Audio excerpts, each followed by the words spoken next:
Assalamualaikum warahmatullahi wabarakatuh. Di sini saya Ika Juliani bersama teman saya Erika Gama Putri akan mempresentasikan hasil dari tugas paper kami dengan judul perkembangan basis data terdistribusi. Yang pertama yaitu perkembangan basis data terdistribusi. Nah, pada perkembangan sistem database, data yang disimpan semakin besar, pemrosesan semakin kompleks.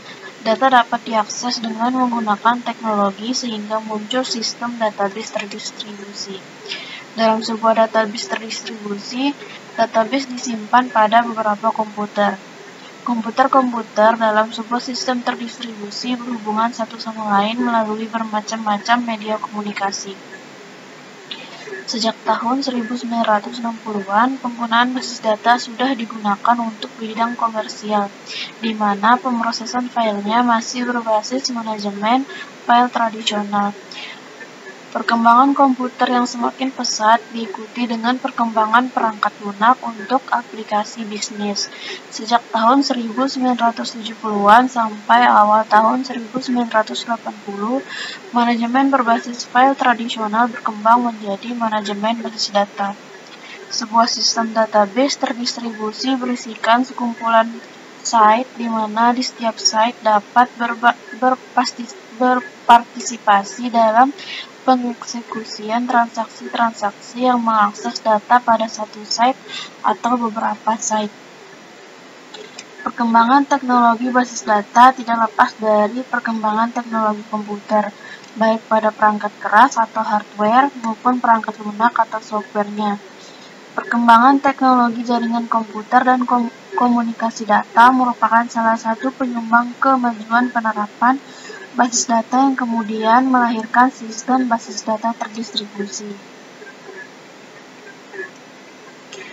Kemudian selanjutnya yaitu DBMS konvensional dan DBMS object oriented. DBMS konvensional atau legacy DBMS sendiri merupakan sebagian besar data DBMS yang ada saat ini masih dapat dikategorikan sebagai DBMS konvensional yang sudah menjadi standar pemakaian di berbagai tempat. DBMS konvensional ini meliputi juga DBMS untuk pemakai tunggal maupun banyak pemakai, tetapi dengan menerapkan model basis data lama, yaitu model jaringan, model hierarkis, ataupun model yang lebih populer, model rasional. Kemudian yang kedua yaitu DBMS berorientasi objek atau Object Oriented DBMS atau OODBMS. DBMS berorientasi objek merupakan respon terhadap perkembangan yang terjadi dalam dunia pemrograman atau pemrograman berorientasi objek. Seorang manusia sebagai sebuah objek dapat melakukan pekerjaan-pekerjaan khusus seperti makan, bergerak, tidur, dan seterusnya, yang tentu dapat pula dikerjakan oleh manusia lain tapi belum tentu dapat dikerjakan oleh objek yang jenisnya berbeda. Misalnya, sepeda bisa bergerak tapi tidak bisa makan dan tidur.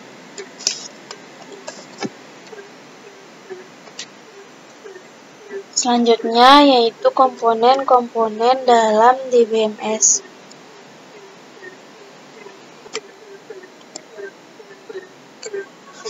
Komponen-komponen DBMS terdiri dari yang pertama yaitu komponen DBMS lokal, yang kedua komponen komunikasi data atau DC, yang ketiga katalog sistem global GCS, yang keempat komponen DBMS terdistribusi. Bisa dilihat di samping merupakan strukturnya. Kemudian selanjutnya, komponen lokal DBMS adalah komponen standar dari DBMS yang memiliki tanggung jawab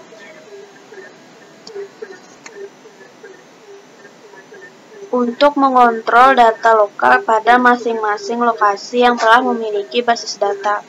Hal ini berarti setiap lokasi memiliki SGC masing-masing yang berisi semua informasi tentang data.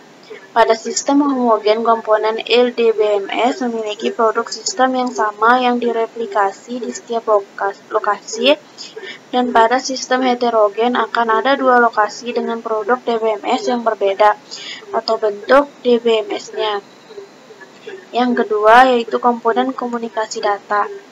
Nah, komponen ini adalah perangkat lunak dan perangkat keras yang memungkinkan semua lokasi dapat berkomunikasi dengan baik satu sama lain.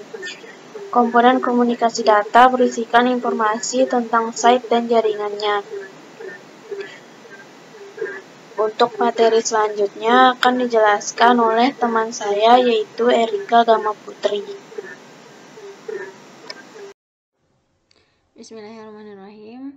Saya Rika Gama Putri akan melanjutkan menjelaskan materi sebelumnya dari teman saya Eka Juliani. Sekarang di sini materi komponen-komponen dalam DBMS. Komponen-komponen dalam DBMS ini sebelumnya terbagi jadi 4. Yang pertama kan komponen lokal DBMS, kemudian yang kedua komponen komunikasi data, dan yang sekarang yang saya jelaskan yaitu katalog sistem global, yaitu disingkatnya GCS, memiliki keamanan fungsi dengan sistem katalog pada tersentralisasi. CGS ini menangani informasi yang spesifik mengenai pendistribusian dari suatu sistem seperti fragmentasi, penggandaan, dan alokasinya. Kemudian komponen ini dapat mengatur dirinya sendiri seperti mendistribusikan basis data dan fragmentasi, replikasi keseluruhan atau sentralisasi. Kemudian yang keempat, komponen DBMS terdistribusi. Itu komponennya itu adalah pengendalian unit di sebuah sistem. Kemudian lanjutnya langkah-langkah transaksi lokal dan global. Langkah-langkah transaksi lokal itu yang pertama, DBMS tersebar melakukan pengecekan tempat penyimpanan data tersebar untuk menempatkan data. Pencarian ini bersifat lokal. Kemudian yang kedua, DBMS terdistribusi ini mengirim permintaan ke DBMS lokal. Kemudian yang ketiga, DBMS lokal mengolah permintaan. Kemudian terakhir, DBMS lokal mengirim hasilnya ke aplikasi. Kemudian langkah-langkah transaksi global, yang pertama yaitu DBMS tersebar melakukan pengecekan penyimpanan data tersebar untuk menempatkan data. Pencarian bersifat remote. Kemudian DBMS sendiri tersebar melanjutkan permintaan di situs lain. DBMS tersebar yang ada di situs lain menerjemahkan permintaan untuk DBMS lokal jika diperlukan dan mengirimkan pesan ke DBMS lokal. Kemudian DBMS lokal yang berada di suatu situs memproses permintaan. Kemudian DBMS lokal mengirimkan hasilnya ke DBMS tersebar yang ada di situs lain. Kemudian DBMS tersebar tersebut akan mengirimkan hasilnya kembali ke situs aslinya. Kemudian setelah dikirimkan ke situs asalnya akan dikirimkan ke aplikasi. Kemudian teknik memecah basis data. Langkah-langkahnya itu memecah basis data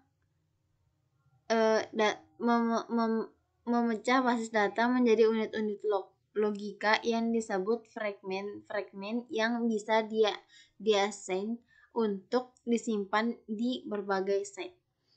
Kemudian penggunaan replikasi data yang memungkinkan data tertentu untuk disimpan di lebih dari satu site.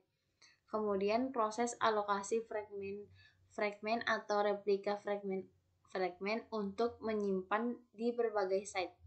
Kemudian informasi yang berhubungan dengan fragmentasi, alokasi, dan replikasi data disimpan dalam sebuah global directory yang diakses oleh aplikasi DDBS.